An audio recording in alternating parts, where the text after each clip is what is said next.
നമസ്കാരം. ജ്യോതിഷ ദർശനം പ്രോഗ്രാമിലേക്ക് ഏവർക്കും സ്വാഗതം. ഈ ജ്യോതിഷത്തിൽ വിശ്വാസമുള്ള ജനങ്ങളെ പോലെ തന്നെ വിമർശനം ചെയ്ത് അതിനെക്കുറിച്ച് പഠിക്കുന്ന ആളുകൾ വരെ ലക്ഷക്കണക്കിന് പ്രേക്ഷകരാണ് നമ്മുടെ ഈ പ്രോഗ്രാം ദർശിച്ചുകൊണ്ടിരിക്കുന്നത്. തീർച്ചയായിട്ടും ഇതിനെല്ലാം നല്ല രീതിയിൽ സംശയ നിവാരണം നടത്താൻ പ്രാപ്തിയുള്ള ഇന്ന് ഇന്ത്യയിലെ ഏക ഏറ്റവും അഗ്രഗണ്യനായ ഒരു ജ്യോതിഷ പണ്ഡിതനാണ്. അദ്ദേഹമാണ് ഇന്ന് പ്രേക്ഷകരോട് ഈ വിശേഷങ്ങൾ പങ്കുവെക്കുന്നത്. ശ്രീ കൊടുമാളൂർ ശർമാജിക്ക് ഈ പ്രോഗ്രാമിലേക്ക് സ്വാഗതം. എല്ലാ മാന്യ പ്രേക്ഷകർക്കും ഐശ്വര്യമുണ്ടാവട്ടെ. പ്രേക്ഷകരുടെ നിരവധി സംശയങ്ങൾ അറിയാവുന്നതെല്ലാം പറഞ്ഞു കൊടുക്കാം. അതെ, ജ്യോതിഷത്തിലൂടെയുള്ളൂ, അതെ, താന്ത്രിക വിദ്യയിലൂടെയുള്ളൂ, അതെ, വാസ്തുവിദ്യയിലൂടെയും രത്നശാസ്ത്രത്തിലൂടെയും നിമിത്തശാസ്ത്രത്തിലൂടെയും പ്രശ്നവിധി പ്രകാരമുള്ളതും എനിക്കറിയാവുന്ന കാര്യങ്ങൾ പറഞ്ഞു കൊടുക്കാം. അതെ, നിരവധി കത്തുകളും മെയിലുകളും നമുക്ക് കിട്ടിക്കൊണ്ടിരിക്കുകയാണ് പല സ്ഥലങ്ങളിൽ നിന്ന്. പ്രത്യേകിച്ച് വിദേശ രാജ്യങ്ങളിൽ പോകുന്ന ഉദ്യോഗാർത്ഥികളും അല്ലെ ഉദ്യോഗം കാംക്ഷിക്കുന്നവരാണ് ഇന്നിപ്പോ നമ്മുടെ പൊതുരീതി. പണ്ടില്ലായിരുന്നു. സർവീസിലിരിക്കുന്നവർക്ക് കൂടുതൽ പ്രശ്നങ്ങൾ. അതെ, ജോലി ഇല്ലാത്തവർക്ക് ഇല്ല എന്നുള്ളതേ. അതെ, സർവീസിലുള്ളവർക്ക് കനത്ത ഭാരം. പണ്ടൊക്കെ ഒരു വർഷത്തിലൊരിക്കലോ 12 കൊല്ലത്തിലോ ഒരിക്കലാണ്. ഇപ്പം അത് പിന്നീട് മാസങ്ങളായി, പിന്നീട് ആഴ്ചകളായി, ഇപ്പം ദിവസങ്ങളായി, ഇപ്പം ഓരോ സെക്കൻഡും പ്രശ്നങ്ങളായി മാറിയിരിക്കുക. അങ്ങനത്തെ ഒരു അവസരം നമുക്ക് കേൾക്കുമ്പോൾ അറിയാം. അതെ, ജീവിച്ചു പോകാൻ വലിയ പാട്. ഈ കാലഘട്ടത്തിൽ എല്ലാവരും പറയുന്നു, ഇപ്പൊ ബാങ്കിൽ ജോലിയുള്ളവര് മാനേജർ വരെ പറയുന്നു ഭയങ്കര പ്രഷറാണ്, ജോലി ചെയ്യാൻ ബുദ്ധിമുട്ടാണ്. അധ്യാപകർ പറയുന്നു, അതുപോലെ തന്നെ പോലീസ് ഉദ്യോഗസ്ഥർ പറയുന്നു അവർക്ക് പ്രഷറാണ്, ആത്മഹത്യയുടെ വക്കിലാണ് പല പോലീസ് ഉദ്യോഗസ്ഥരും. ഏത് ഫീൽഡിലും, ഇന്ന ഫീൽഡിലല്ല, ഈ കാലഘട്ടത്തിൽ ഏറ്റവും കൂടുതൽ പ്രഷറാണ്. എന്തുകൊണ്ടായിരിക്കും ഇങ്ങനെയൊക്കെ ഒരു മാറ്റങ്ങൾ വരുവാനുള്ള സാഹചര്യം വർദ്ധിച്ചു, ജീവിത ഭാരം കൂടി, അതിനനുസരിച്ചുള്ള നിലനിൽപ്പിനനുസരിച്ചുള്ള കാര്യങ്ങൾ ഇല്ലാതായി. ഒരു പക്ഷേ മനുഷ്യൻ്റെ അധ്വാനം കൂടിയെങ്കിലും അധ്വാനം കുറഞ്ഞു എന്ന് എൻ്റെ അഭിപ്രായം. പണ്ടത്തെ കൂടുതൽ മനുഷ്യൻ അധ്വാനിക്കുമായിരുന്നു. അതെ, മാനസികവും രീതി വേറെയായിരുന്നു, ശാരീരിക അധ്വാനമായിരുന്നു. മാനസികമായിട്ട് യാതൊരു പ്രശ്നവുമില്ല. ഇന്നതല്ല, മൊത്തത്തിൽ അധ്വാനങ്ങൾ കൂടിയെങ്കിൽ മാത്രമേ കഴിഞ്ഞുകൂടാൻ പറ്റുള്ളൂ. ജനങ്ങൾ കൂടി, ജീവിത ശൈലികൾ, ജീവിത നിലവാരങ്ങൾ കൂടി. അന്ന് ഒരു വീടിൽ 30 പേര് വരെയൊക്കെ എൻ്റെ ചെറുപ്പത്തിൽ 30 പേര് താമസം കൂട്ടുകുടുംബം ആയിട്ട്. അപ്പോൾ ആ 30 വീടിന് 3 ഏക്കറോ 4 ഏക്കറോ 5 ഏക്കറോ ഒരു സ്ഥലം കാണും. അതിനപ്പുറവും കാണും. അത് ഒരു കിണർ. ആ കിണറ്റിലെ വെള്ളം കോരുന്നു, വറ്റുന്നില്ല, ഉപയോഗിക്കുന്നു. അവിടെ മൊത്തം കൃഷി ചെയ്യുന്നു. ഈ 30 പേര് 10 പേരെങ്കിലും അധ്വാനികളാണ്. അവർ മൊത്തം വെളിയിൽ നിന്ന് കാശ് കൊടുക്കേണ്ട കാര്യമില്ല. അവിടെ കൊണ്ടൊക്കെ കഴിഞ്ഞു കൂടുന്നു. ഉപായത്തിൽ രാവിലെ എന്തെങ്കിലും ഒന്ന് കഴിക്കുന്നു, ഉച്ചയ്ക്കൊരു പ്രധാന ആഹാരം, വൈകുന്നേരവും ബാക്കിയുള്ള ആ കഴിക്കുന്ന ആഹാരത്തിനകത്ത് ഘടകങ്ങളൊന്നും ചേർക്കത്തില്ല. ആവശ്യത്തിന് മഴയും കാര്യങ്ങളും ഒക്കെ ഉണ്ട്. ചാണകം ചാരവും ഒക്കെ ചേർക്കും. അതൊക്കെ നല്ല ദിവ്യാമൃതമായിട്ട് ആഹാരത്തിന് വൈറ്റമിൻസ് ഉണ്ട്. നല്ലോണം അധ്വാനിച്ചിട്ടാണ് കഴിക്കുന്നത്. മാനസിക നിലവാരം കൂടുതൽ വേണ്ട കമ്പ്യൂട്ടറോ ഇലക്ട്രോണിക്കോ ഒന്നും അന്നില്ല. ശാരീരികമായിട്ടുള്ള പ്രവർത്തനങ്ങളാണ്, അധ്വാനങ്ങളാണ്. കുട്ടികൾ വരെ അതിൽ തയ്യാറാണ്. 5 വയസ്സാവുന്ന കൊച്ചുവരെ നമ്മൾ ഓർക്കുന്നുണ്ട് വെള്ളം കോരി ഇലയെടുക്കാൻ പ്രാപ്തമാണെങ്കിൽ ആ കുട്ടികളെ കൊണ്ട് ഇലയെടുപ്പിക്കണമെന്നാണ്. അതെ, ഇന്നിപ്പോൾ അതൊക്കെ മാറി ഒത്തിരി മാറ്റങ്ങളായി. അതെ, അതിൻ്റെതായ സൗകര്യങ്ങളും കൂടി, ഒത്തിരി ചെലവുകൾ കൂടി, ദ്രവ്യപ്രാധാന്യങ്ങളായി. അതെ, അതിന് വേണ്ട തരത്തിലുള്ള പണം ഉണ്ടാവണമെങ്കിൽ ബുദ്ധിമുട്ടായി. ലക്ഷങ്ങൾ വരുമാനങ്ങളുണ്ടേ പറ്റുള്ളൂ. ഈ ലക്ഷങ്ങൾ വരുമാനം ഉണ്ടെങ്കിൽ മിനിമം MBBS മേലോട്ടുള്ള ഡിഗ്രി വേണം. അല്ലാത്തവർക്ക് ജീവിക്കാൻ പറ്റാതെ വരുന്നു. ഇന്ന് MBBS ഉണ്ടെങ്കിലും പറ്റുന്നില്ല. 30,000 വരെ ശമ്പളമുള്ളൂ. ഞാൻ ഈയിടെ അറിഞ്ഞ സ്റ്റാർട്ടിങ്. അതുകൊണ്ടൊക്കെ ഒരു ഡോക്ടർ എങ്ങനെ കഴിയും? കൂലിപ്പണിക്കാരൻ അത് കൂടുതൽ കിട്ടുന്നുണ്ടല്ലോ. ആരെയും പറഞ്ഞിട്ട് കാര്യമില്ല, തത്വമൊന്നും പറഞ്ഞിട്ട് കാര്യമില്ല. ദ്രവ്യ പ്രാധാന്യങ്ങളാണ്. പണത്തിന് പണം തന്നെ വേണം. അതുകൊണ്ടായിരിക്കും നമുക്ക് വന്ന കത്തുകള് നമുക്ക് വായിക്കാം. കാരണം ഇതൊക്കെ ജനങ്ങൾക്ക്, പ്രേക്ഷകർക്ക് അറിയാം. അതെ, ജീവിത നിലവാരങ്ങളും അതിൽ നിന്ന് ഉരുത്തിരിഞ്ഞ് വന്നിരിക്കുന്നതാണ് കത്തുകൾ. നമ്മുടെ ഒരു പ്രേക്ഷകൻ ഓസ്ട്രേലിയയിൽ നിന്നാണ് എഴുതിയിരിക്കുന്നത്. സന്ദീപ് എന്നാണ് പേര്. വിളികൾ ധാരാളം വരുന്നുണ്ട് ഓസ്ട്രേലിയയിൽ നിന്നും. നല്ല രാജ്യമാണ്, ഇഷ്ടംപോലെ ആളുകൾ പോകുന്നുണ്ട്. പിന്നെ പക്ഷെ ചെല്ലുന്നവരെല്ലാം അവിടെ ഏത് രീതിയിലാണെന്നുള്ളതാണ് ഇത് കാണിക്കുന്നത്. സാർ, ഞാൻ താങ്കളുടെ പ്രോഗ്രാമുകൾ സ്ഥിരമായി കാണുന്ന പ്രേക്ഷകനാണ്. വളരെ ഉപകാരപ്രദമായി എനിക്ക് തോന്നിയതിനാൽ എഴുതുന്നു. ഞാനിവിടെ വന്നിട്ട് 3 വർഷമാകുന്നു. ഇതുവരെയും പ്രതീക്ഷിച്ച ജോലി ആയില്ല. വിചാരിച്ച സാമ്പത്തിക പുരോഗതിയും ഉണ്ടാകുന്നില്ല. നാട്ടിൽ കുറച്ച് കടമുണ്ട്, അത് വീട്ടുവാനും കഴിയുന്നില്ല. ഇവിടെ തുടർന്നാൽ പ്രയോജനം ഉണ്ടാകുമോ എന്നുള്ളൊരു ചോദ്യമാണ് ചോദിച്ചിരിക്കുന്നത്. പ്രധാനമായിട്ട് സന്ദീപ് മാത്രമല്ല, അനവധി സന്ദീപന്മാരുടെ ചോദ്യങ്ങളാണ്. അതെ. അപ്പൊ അതില് ഈ കത്ത് തന്നെ രണ്ടാമതെയോ മൂന്നാമത്തെയോ മെയിലാണ്. പണ്ട് അങ്ങോട്ട് ആശ്രയിലേക്ക് ചെന്ന, പണ്ടെന്നല്ല, ഒരു 10 വർഷം മുമ്പ് വരെ അങ്ങോട്ട് ചെന്ന് കഴിഞ്ഞാൽ അന്നേരം ജോലിയായി, അവസരങ്ങൾ ധാരാളം. അതെ. ഇന്ന് നമ്മുടെ നാട്ടിൽ നിന്ന് തന്നെ ഒട്ടുമുക്കാലും UK-ലും അതെ ഒക്കെയാണ്. ഇവിടെ ആളുകളില്ല. ഒരു വൃത്തസദനമായിട്ട് കേരളം മാറി. ബാക്കിയുള്ളവരൊക്കെ UK-ലേക്കും ഒക്കെ ആയിക്കഴിഞ്ഞു. കാരണം ഒന്നിനും കൊള്ളുകയല്ലാതെ പ്രായാധിക്യം കൊണ്ട് ഇരിക്കുന്നവർ മാത്രം ഏതെങ്കിലും ഒരു അവശേഷിക്കുന്നു. അവർക്ക് 3 നേരം അവരും പോയി തുടങ്ങി. എങ്കിലും പറയുമ്പോൾ അവരല്ലേ പറ്റുള്ളൂ. അതെ.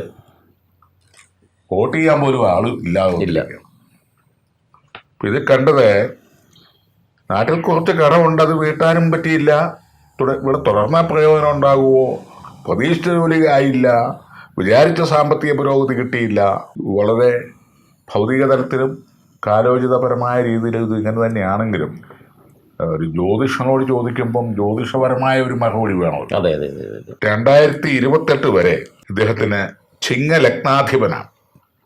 സൂര്യദശയും സൂര്യൻ്റെ ഭരണകാലവുമാണ്.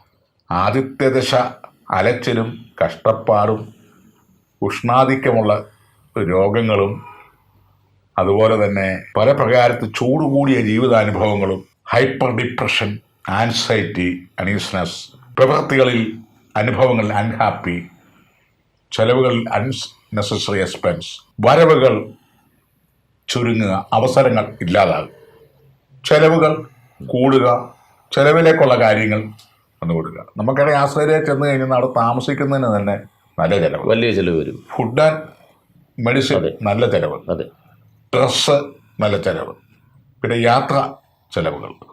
ജോലി കിട്ടിയാൽ നല്ല വരുമാനമുണ്ട്, അതും പറയാതിരിക്കാൻ പറ്റില്ല.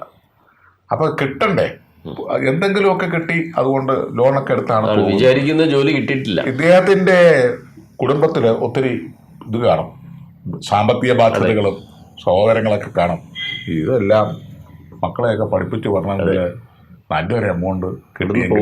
നല്ല എമൗണ്ട് വേണം. 28 വരെ ഇദ്ദേഹത്തിന് നിൽക്കുന്നത് വരവുകൾ കുറഞ്ഞും ചെലവ് കൂടിയും നിൽക്കുന്ന ഒരവസരമാണ്. കാരണം ആദിത്യം നിൽക്കുന്നത് ഭയങ്കര ചൂടുള്ളൊരു ഗ്രഹമാണ് സൂര്യൻ. എവിടെയും ഭയങ്കര ചൂടാ തൊട്ട് കഴിഞ്ഞാൽ. അത് വളരെ അപൂർവമായി നല്ല സ്ഥാനത്ത് നിന്നാൽ അതുപോലുള്ള വരവുകളുണ്ട്. ഇദ്ദേഹത്തിന് 2028 കഴിഞ്ഞാൽ പൂർണ്ണ രശ്മി ബലമുള്ള ഒരു ചന്ദ്രദശാകാലം എടുക്കുകയാണ് 10 കൊല്ലം. തുടർന്ന് അത് കഴിഞ്ഞാൽ ചൊവ്വാദശയും ഏതാണ്ട് 35 ഡിഗ്രി ബലത്തിൽ നിൽക്കുന്ന ചൊവ്വാദശയാണ്. അപ്പോൾ 10 7 17 കൊല്ലം. പിന്നെ അത് കഴിഞ്ഞാൽ 18 കൊല്ലം രാഹുദശയാണ്. അപ്പോൾ 18 10 28 7 35 കൊല്ലത്തേക്കിന് ഇദ്ദേഹത്തിന് വലിയ കുഴപ്പമില്ലാതെ 2028 മുതൽ പോകാം എന്ന് വിചാരിച്ചാൽ അദ്ദേഹത്തിന് ചുമതലകളിൽ നിന്ന് ഒഴിഞ്ഞു പോകാനൊന്നും പറ്റൂല. ഈ കുടുംബത്തിൽ നിന്നുണ്ടാക്കിയിരിക്കുന്ന കടബാധ്യതകൾ പരിഹരിക്കാൻ പറ്റും. ആർക്ക് വേണ്ടിയാണോ ഇദ്ദേഹം ആസ്ട്രേലിയയിലേക്ക് പോയിരിക്കുന്നത് അവരെ ഒക്കെ പഠിപ്പിക്കാനോ ജോലിക്കോ വീട് നന്നാക്കാനോ മറ്റുള്ള കിടപ്പാടുകൾക്ക് അവിടെ നിന്ന് പണം, അന്നരം ജന്മരാജ്യം വെളിഞ്ഞിടും ധനം അന്യമാൻ രാജ്യത്ത് നിന്ന് വീട്ടിടും. വീട്ടുക എന്ന് പറഞ്ഞാൽ സമ്പാദിക്കുക. ജോലി എടുക്കാതെ ആർക്കും ഉണ്ടാകുകയില്ല. അതിന് തക്കവണ്ണമുള്ള ജോലി ലഭിക്കണം എന്നാണ് കാണുന്നത്. അപ്പം 2028 മുതൽ 10 കൊല്ലത്തിനകത്ത് ഇദ്ദേഹത്തിൻ്റെ ദുഃഖകരമായ ഇപ്പോഴത്തെ അവസ്ഥകൾ മാറുകയും ആ ചന്ദ്രൻ നല്ല രശ്മിബലത്തോടു കൂടി നിൽക്കുന്നതിനാൽ ചെലവിനേക്കാൾ 10 ഇരട്ടി വരവ് വരുമെന്നാണ്. ചെലവുകൾ ഒരിക്കലും കുറയുന്നതല്ല. ഓരോ വർഷം അല്ലെ ഓരോ മാസം കഴിയും തോറും എല്ലാത്തിനും ചെലവുകൾ കൂടിക്കൊണ്ടിരിക്കും. ബട്ട് അതിനനുസരിച്ച് ഇദ്ദേഹത്തിന് സന്ദീപിന് വരവുകൾ ഏതാണ്ട് 10 ഇരട്ടിയിലേക്ക് ഈ ചന്ദ്രദശാകാലത്ത് വരും. അപ്പം 2028 to 10 years very good time. അത് കഴിഞ്ഞാലും 7 വർഷം തരക്കേടില്ല. പിന്നീടുള്ള 18 കൊല്ലം സമ്മിശ്രമാണെങ്കിലും ഇത്രയും ദുരിതങ്ങൾ വരാൻ പോകുന്നില്ല. അപ്പം ഈ സമയങ്ങൾ കൊണ്ട് 2028 മുതൽ ഭാസുര നിലയങ്ങൾ വച്ചിടും. ഉം. സാമാന്യം തൃപ്തികരമായ ഒരു വീട് വെച്ചിടും. ഭൂസ്വത്ത് ഗ്രഹിച്ചിടും. ഭൂമി എന്ന് വെച്ചാൽ ഏക്കർ കണക്കിനല്ല, അല്ല, സെൻറ്റിന് കണക്കാണെങ്കിലും 1, 2, 3 പേര് വീട്ടിലുണ്ട്. അവർക്കൊക്കെ വീട് വെക്കാനുള്ള വസ്തുക്കൾ എവിടെയെങ്കിലും നല്ലൊരു പുതിയ പെര വെച്ചു, ഭംഗിയുള്ളൊരു പെര വെച്ചു. ചുറ്റുപാടും 5 10 സെൻറ്റ് സ്ഥലങ്ങളുണ്ടെങ്കിൽ ആരെങ്കിലും വിൽക്കാൻ ഉണ്ടെങ്കിൽ അത് വാങ്ങി. അപ്പം വെളിയിൽ നിന്നുള്ള പണം വന്നു. ഭാസുര നിലയങ്ങൾ വെച്ചിടും അഥവാ വാങ്ങിയിടും. അല്ലെ പണി കഴിപ്പിച്ചിരിക്കുന്നത് വാങ്ങി ഫ്ലാറ്റായിട്ട് ഭൂസ്വത്ത് ഗ്രഹിച്ചിടും. തടസ്സങ്ങളെ ജയിച്ചിടും. തടസ്സങ്ങൾ ജയിക്കും എന്ന് വെച്ചാൽ തടസ്സങ്ങളെ കടത്തിവിടും. സദ്യദാനമാദി സൽക്കർമ്മങ്ങൾ നടന്നിടും. ദാനം, അതുപോലെ ഭക്തിപരമായ കാര്യങ്ങൾ, എന്തെങ്കിലുമൊക്കെ കുടിശ്ശിയുണ്ട്, പൂജാതി കർമ്മങ്ങൾ, മംഗളകർമ്മങ്ങൾ, മംഗല്യം നടന്നിടും. തക്കമിതല്ലതെല്ലാം മംഗല്യാദികൾ, അതായത് മക്കളെയോ സഹോദരങ്ങളെയോ ഏതെങ്കിലും കല്യാണത്തിനൊക്കെ എന്തെങ്കിലും പ്രശ്നമുണ്ടെങ്കിൽ അതെല്ലാം മാറി കല്യാണങ്ങൾ, മംഗല്യാദികൾ നടക്കും. ഒരു പെര വെക്കും. ചുറ്റുപാടും കിടക്കുന്ന ഏതെങ്കിലും 2-3 പ്ലോട്ടുകൾ എല്ലാ ഒറ്റ ദിവസം കൊണ്ടല്ല, 2028 മുതൽ 38-നുള്ളിലായി 10 വർഷം വസ്തു, വീട് അല്ലെങ്കിൽ ഫ്ലാറ്റ്, ഒരു നല്ല വണ്ടി, ഒരു സമ്പാദ്യം, അതുപോലെ തന്നെ കല്യാണം, അതിന് വേണ്ട കാര്യങ്ങൾ, സ്വർണ്ണമൊക്കെ ഇപ്പം വാങ്ങുക എന്ന് പറഞ്ഞാൽ ഭാഗ്യക്കുറി കളിച്ചാൽ പോലും പറ്റാത്തൊരു കാലമാണ്. അതുപോലെ വില കൂടുകയാണ്. കാരണം ഇത് എടുക്കണമെങ്കിൽ, ഭൂമിയിൽ നിന്ന് എടുക്കണമെങ്കിൽ അതിൻ്റെ നിർമ്മാണ ചെലവുകളും കൂടി. അപ്പം പഴയ നിലവാരത്തിലേക്ക് സദ്യദാനാദി സൽക്കർമ്മങ്ങൾ നടന്നിടും. 6-7 രാജ്യതുല്യമായി വാണിടും. ജീവിതത്തിൽ ഏറ്റവും വോൾട്ടേജോട് കൂടി ജീവിക്കാൻ പോവുകയാണ് സന്ദീപൻ 2028 മുതൽ. ഇപ്പം ചെയ്യേണ്ട എന്താണ്? ഈ സൂര്യനെ ഒന്ന് തൃപ്തിപ്പെടുത്തണം. ആ സൂര്യനെ ഒന്ന് ശക്തിപ്പെടുത്തി കഴിയുന്നില്ലെങ്കിൽ കൈവിട്ട് പോകുന്ന ദുർച്ചെലവുകൾ വരും. ആദ്യത്തെ അതിന് പേര്, നക്ഷത്രം വേണമെങ്കിൽ കുടുംബജനങ്ങളുടെ പേരുമൊക്കെ ചേർത്ത് സൂര്യൻ്റെ പത്മം ഇട്ടുക. അതായത് കളം, സൂര്യപത്മമുണ്ട്. അതായത് അരിപ്പൊടി, മഞ്ഞപ്പൊടി, കരിപ്പൊടി, കുങ്കുമം മുതലായതൊക്കെ ഇട്ടിട്ട് ഈ പ്രകൃതിയിലെ പഞ്ചഭൂത സാരാംശങ്ങളായ ഉപഹാരങ്ങളായ വെള്ളം, വെള്ളത്തിൻ്റെ പ്രതീകമാണ്. നമ്മൾ പൂജയ്ക്കൊക്കെ ഇപ്പം ക്ഷേത്രത്തിലൊക്കെ ചെല്ലുമ്പോൾ തീർത്ഥം തരുന്നില്ല, അത് ദേവനെ കുളിപ്പിക്കുകയും പൂജിക്കുകയും ചെയ്തതിൻ്റെ അംശം, ബാലൻസ് ഭക്തജനങ്ങൾക്ക് പ്രസാദമായിട്ട് തീർത്ഥമായിട്ടും സ്നേഹമായിട്ടും കൊടുക്കുന്നു. വെള്ളത്തിന് വലിയൊരു പ്രാധാന്യമുണ്ട്. ദൈവ നിർമ്മിതമാണ് ജലം. കടലാണെങ്കിലും കായലാണെങ്കിലും നദിയാണെങ്കിലും കിണറാണെങ്കിലും ഈ ജലം ഉണ്ടാവണ്ടേ? ഇതിൻ്റെ പ്രതീകം. ഭൂമിയുടെ പ്രതീകമായിട്ട് കളഭം അല്ലെ ചന്ദനം. ഓക്സിജൻ്റെ പ്രതീകമായിട്ട് ധൂപം, സാമ്പ്രാണി, ഇത് അഷ്ടഗന്ധം, ഇത് ധൂപം. സൂര്യൻ്റെ പ്രതീകമായിട്ട് ദീപം, വിളക്ക്. ഈ പഞ്ചഭൂതങ്ങളെ അടങ്ങിയിരിക്കുന്നതാണ് ദൈവം. ഇതെല്ലാം ദൈവം തന്നിരിക്കുന്നത് തന്നെയാണെന്നാണ് വിശ്വാസം, അല്ലാണ്ട് മനുഷ്യ നിർമ്മിതമല്ല. ഇതെല്ലാം ഈ സൂര്യനെ സാങ്കല്പികപരമായി ഈ നല്ല കർമ്മിയെക്കൊണ്ട് വെള്ളം, ചന്ദനം, പുഷ്പം, ധൂപം, ദീപം ഇത്യാദികളാൽ ശരീരത്തിൽ നിന്ന് ആവാഹിച്ച് സൂര്യപത്മത്തിലേക്ക് വെച്ചിട്ട് ആ സൂര്യൻ്റെ തേജസ് അവിടെ നിലനിർത്തിക്കൊണ്ട് സന്ദീപൻ്റെ പേരും കുടുംബത്തിൻ്റെ പേരും ഒക്കെ സങ്കല്പിച്ച് ഭഗവാനെ അദ്ദേഹത്തിൻ്റെ ഭരണകാലമാണ് ഇദ്ദേഹത്തെ ഉപദ്രവിക്കരുത്, വളരെ കഷ്ടപ്പെട്ട് ലോണൊക്കെ എടുത്ത് പോയിരിക്കുക, ജീവിക്കണം, എല്ലാത്തിനും പച്ചവെള്ളത്തിനും ഓക്സിജനും വരെ ഭഗവാനെ ഇപ്പം പണച്ചെലവാണ്, ഇത് ഉണ്ടാവാൻ ആരെയും ബുദ്ധിമുട്ടിപ്പിക്കാതെ ഉണ്ടാവാനുള്ള മാർഗം തെളിയിപ്പിച്ചു കൊടുക്കണമേ എന്ന് ഈ കർമ്മിയെ പറഞ്ഞ് മനസ്സിലാക്കിച്ചിട്ട് അതിനനുസരിച്ച് ഉള്ള നവധാന്യങ്ങളുണ്ട്, 9 ധാന്യം. ഈ ധാന്യങ്ങൾ ഭഗവാൻ സൂര്യന് ഇഷ്ടമാണ്. ഒരുപക്ഷേ അദ്ദേഹത്തിൻ്റെ ഇംഗിതത്തോടു കൂടിയാണ് ഈ ഭൂമിയിൽ ഉഴുന്ന, പരിപ്പ്, പയറ് ഇങ്ങനെയൊക്കെയുള്ള ധാന്യങ്ങളുണ്ട് സൂര്യപ്രകാശം ഉണ്ടായിരിക്കുന്നതെന്നാണ്. അല്ലാണ്ട് ധാന്യങ്ങളെല്ലാം എങ്ങനെയാണല്ലോ, അതെ, ദൈവം തന്നിരിക്കുന്നതാണ്. അതെ. അപ്പോൾ ആ നവധാന്യങ്ങൾ പേരും നക്ഷത്രമൊക്കെ വെച്ച് ആ താന്ത്രിക ക്രിയകളെല്ലാം കാര്യമായി ചെയ്തതിന് ശേഷം സന്തോഷിക്കാനായിട്ട് നവധാന്യങ്ങൾ ഹോമിക്കുക. അത് 108, 1008, 4008 അങ്ങനെ അധികം വരും. എത്ര കണ്ട് ദിവസം 10-41 ദിവസം ചെയ്യുന്ന നന്നായിരിക്കും. അതിന് സർവ്വസാധാരണമായി നാം ഇപ്പം കേട്ടോണ്ടിരിക്കുന്നതാണത്, ഗായത്രി മന്ത്രം. ഗായത്രി. സൂര്യൻ്റെ അതെ.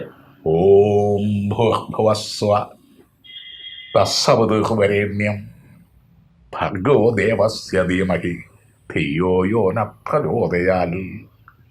സാധാരണ നിലയിൽ ഈ ഗായത്രി മന്ത്രം ജപിച്ച് 1.5 കോടി ജപിച്ച് സിദ്ധിയായവരെ ആ മന്ത്രങ്ങൾ പ്രയോഗിക്കാവൂ, ഉച്ചരിക്കാവൂ എന്നുണ്ട്. തെറ്റുവരാൻ പാടില്ല. കാരണം ഒത്തിരി അർത്ഥങ്ങളുള്ളതാണ്, ഒത്തിരി ഉച്ചാരണശുദ്ധി വേണം. അതെ. അതിൻ്റെ മീനിങ്ങുകൾ തന്നെ മനസ്സിലാക്കണമെങ്കിൽ മാസങ്ങൾ എടുക്കുന്നതാണ്. അങ്ങനെ ഭൂർഭുവസ്വ 3 ലോകങ്ങളിൽ എല്ലാവിധ ശക്തിയും കൊടുക്കത്തക്ക രീതിയിൽ അങ്ങയുടെ ചൈതന്യം കാണുന്നുണ്ട്. സത്യത്തിൽ സൂര്യനാണല്ലോ, ഉദിച്ചില്ലെങ്കിൽ എല്ലാം പോയല്ലോ. അതെ.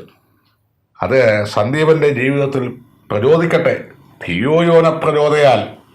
അദ്ദേഹത്തിൻ്റെ ആ സൂര്യദശയിലെ മതിയടാ, നിർത്തടാ ഉപദ്രവം, നല്ലത് കൊടുക്ക, മതി, വിഷമിക്കുന്നു എന്നൊക്കെ ഒന്ന് പറഞ്ഞ് സൂര്യനൊന്ന് പറഞ്ഞ് മനസ്സിലാക്കിച്ചിട്ട് നന്മകൾ കൊടുക്കാനായിട്ടുള്ള ഒരു മന്ത്രങ്ങളാണ് ഈ സംഭവം.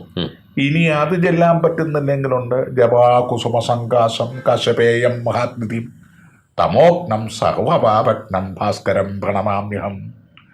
അങ്ങനെയുള്ള സ്തോത്രങ്ങളുണ്ട്, ലളിതം, സിംപ്ലിഫൈ ചെയ്തു, അതുമാകാം.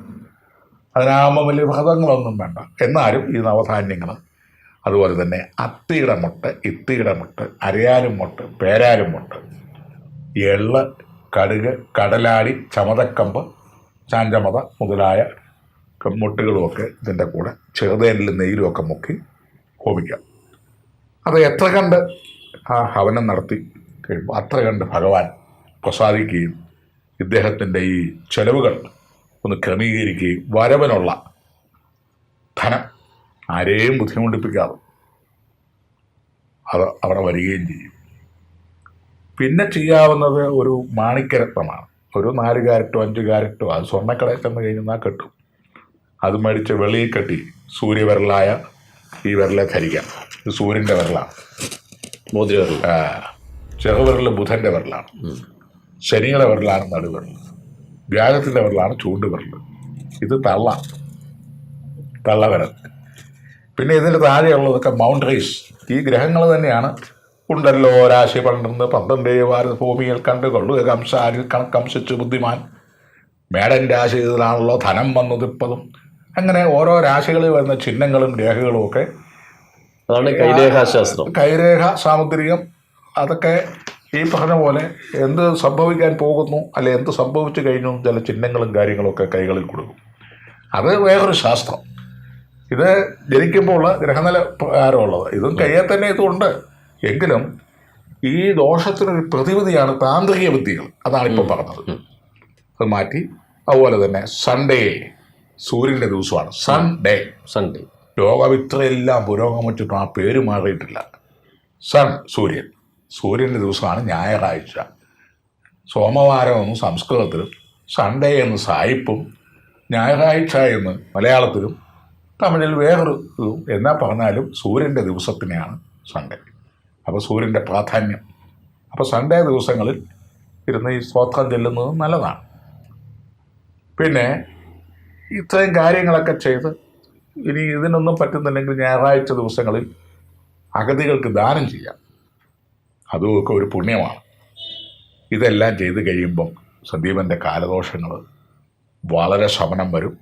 നല്ല വകുപ്പിൽ ജോലി കിട്ടും. കടങ്ങളൊക്കെ തീരാനുള്ള പണം ഉണ്ടാവും. ഇപ്രകാരമൊക്കെ ഈ സൂര്യഗായത്രി ഹോമം 41 നടത്തി മാണിക്യരത്നം, സൂര്യൻ്റെ രത്നമാണ്, അതും ധരിച്ച് പറ്റുമെങ്കിൽ ഞായറാഴ്ച ദിവസം ഒരു ചായയെങ്കിലും ഒരു സാധുവിന് വാങ്ങിക്കൊടുക്കാൻ പറ്റുമെങ്കിൽ അതുമൊക്കെ ചെയ്ത് മുന്നോട്ട് പോവുക. അപ്രതീക്ഷിതമായി തന്നെ ഇദ്ദേഹത്തിന് പണം ഒക്കെ ഉണ്ടാവും, ജീവിക്കാനുള്ള സംവിധാനങ്ങളുണ്ടാവും, ബാധ്യതകൾ തീരും, അവിടെ നല്ല ജോലി കിട്ടും. ഇല്ലേ ഉള്ള ജോലിയിൽ നിന്ന് പ്രൊമോട്ട് ചെയ്ത് പോകും. എല്ലാവർക്കും സ്വീകാര്യനായി തീരും. 28 മുതൽ ചന്ദ്രൻ്റെ ദശാകാലം എടുക്കുമ്പോൾ ഓട്ടോമാറ്റിക്കലി വേറെ ഏതെങ്കിലും കമ്പനിയിലേക്ക് ക്ഷണിക്കപ്പെടും. അതുവരെ ആത്മാർത്ഥമായി ഈ കാര്യങ്ങളൊക്കെ ചെയ്യുക. ഇത് സന്ദീപന് മാത്രമുള്ളതല്ല, സൂര്യദശാകാലമുള്ള എല്ലാവർക്കും ചെയ്യാവുന്നതാണ്, ഒരാൾക്ക് വേണ്ടി മാത്രമുള്ളതല്ല. ഇപ്രകാരമൊക്കെ സന്ദീപൻ ഇത് ചെയ്ത് ജീവിതം മെച്ചപ്പെട്ടു എന്ന് കണ്ടാൽ വീണ്ടും പ്രോഗ്രാമിലേക്ക് കത്തെഴുതുക. അതുവരെ നന്ദി, നമസ്കാരം. തീർച്ചയായിട്ടും സന്ദീപിൻ്റെ ചോദ്യങ്ങൾക്ക് ഈ ആദിത്യ ദശാകാലത്തിലെ ആ മൗഢ്യം മാറ്റുന്നതിന് വേണ്ടിയിട്ട് ചെയ്യേണ്ടതായിട്ടുള്ള ആ പരിഹാര കർമ്മങ്ങളാണ് നമ്മോട് ഇപ്പോൾ നിർദ്ദേശിച്ചിരിക്കുന്നത്. ഈ ആദിത്യ ദശയിൽ ഇന്ന് ഉള്ള എല്ലാവർക്കും ഇതുപോലുള്ള മൗഢ്യം മാറ്റുന്നതിന് വേണ്ടിയിട്ടും നല്ലൊരു കാലം ഉണ്ടാകുന്നതിന് വേണ്ടിയിട്ടും സന്തോഷകരമായി ജീവിക്കുന്നതിന് വേണ്ടിയിട്ടും ഇതുപോലുള്ള പ്രതിവിധികൾ ചെയ്യണമെന്ന് ഈ പ്രേക്ഷകരോട് ഈ സമയത്ത് നമ്മൾ പറയുകയാണ്. നന്ദി.